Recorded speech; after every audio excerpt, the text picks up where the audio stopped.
Charge में एक relation है, मास और इलेक्ट्रिक चार्ज में एक रिलेशन है, वो थोड़ा सा देख लेते हैं कि भाई मास और इलेक्ट्रिक चार्ज कैसे, क्योंकि देखो मास और इलेक्ट्रिक चार्ज में हम रिलेशन क्यों पढ़ रहे हैं, थोड़ा सा आइडिया देता हूं। एक बात बताओ, कोई भी मैटर है, क्या है, कोई भी मैटर है, ये वो वाला मैटर नहीं है जो आपके होते रहते हैं स्कूलों में, ठीक है, ये मैटर अलग है। आपके भी तो स्कूलों में मैटर होते रहते हैं ना क्लास में, वो अलग मैटर होते हैं, ये अलग मैटर है। तो जो अपन का मैटर होता है वो किससे मिलकर बना होता है भाई, एटम से, यानी उसमें मास तो होगा ही होगा, नो डाउट।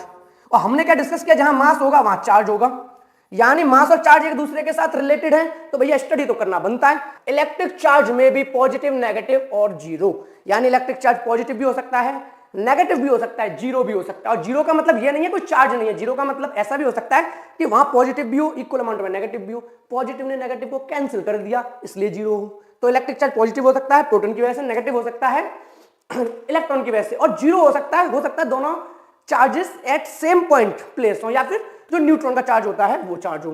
तो यानी पता चला भैया इलेक्ट्रिक चार्ज पॉजिटिव भी होता है, नेगेटिव भी होता है, जीरो भी होता है। इसको देखते हैं, mass of a body is always positive, यानी आपने कभी ये नहीं सुना होगा मास नेगेटिव है या मास जीरो है ना। अगर कोई मैटर है तो उसका कुछ ना कुछ मास होगा, वो मानता हूं कि बहुत कम होगा, लेकिन होगा तो सही ना, और नेगेटिव तो होता ही नहीं है। तो mass of a body is always positive, तो पहला difference. Second, electric charge is always quantized, electric charge quantize होता है। इसका मीनिंग मैं पहले वाली वीडियोस में बता चुका हूं, थोड़ा सा आइडिया फिर दे देता हूं। यानी जो चार्ज होता है, कोई भी चार्ज हो, वो जो चार्ज होता है किसकी वजह से होता है, इलेक्ट्रॉन की वजह से। तो जो वो चार्ज होगा उसके अंदर नंबर ऑफ इलेक्ट्रॉन जो प्रेजेंट होंगे वो इंटीजर की फॉर्म में होंगे।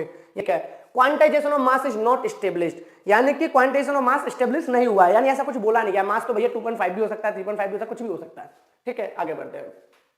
Charge on a body does not depend on its speed, यानी कि जो चार्ज होता है वो बॉडी की स्पीड पे डिपेंड नहीं करता, यानी कि आपकी बॉडी की स्पीड बढ़ रही है तो चार्ज बढ़ेगा या घटेगा फर्क नहीं पड़ता। और स्पीड बढ़ने घटने का मतलब ये नहीं कि हम अपनी गाड़ी से जा रहे हैं वो स्पीड, यानी यहाँ जो स्पीड की बात हो रही है वो हो रही है लगभग, मान लो स्पीड ऑफ लाइट से कोई फ्लो कर रहा है, मतलब स्पीड ऑफ लाइट से थोड़ा कम हो सकता है लेकिन बहुत स्पीड में है, ठीक है। तो भैया चार्ज पे कोई भी फर्क नहीं पड़ता, स्पीड को बढ़ाओ या कम करो, यानी स्पीड बढ़ने पर चार्ज फर्क नहीं करता। मास पे देखते हैं, mass of a body increases with its speed, यानी कि बॉडी का मास इंक्रीज करेगा अगर आपने स्पीड बढ़ाई तो। स्पीड बढ़ाई मतलब इसका मतलब ये नहीं 100 किलोमीटर पर आवर आप अपनी गाड़ी लेके जा रहे हो और आप कह रहे हो मेरा मास बढ़ गया, नहीं।